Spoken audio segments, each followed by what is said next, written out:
Ish, kenapa Ikin tak menjawab telefon ni?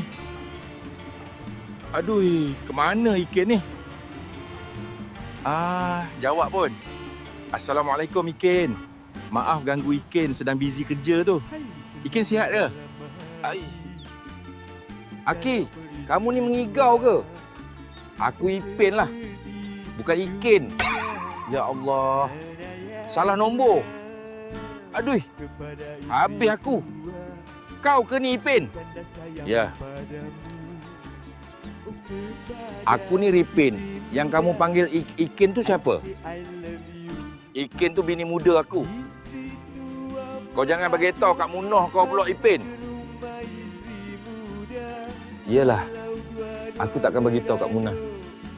Baik, Assalamualaikum. Siapa telefon kau, Ipin? Kak Munah dengar kau sebut nama Aki. Dia kata apa? Betul, Aki yang telefon. Dia ajak saya mancing petang ni.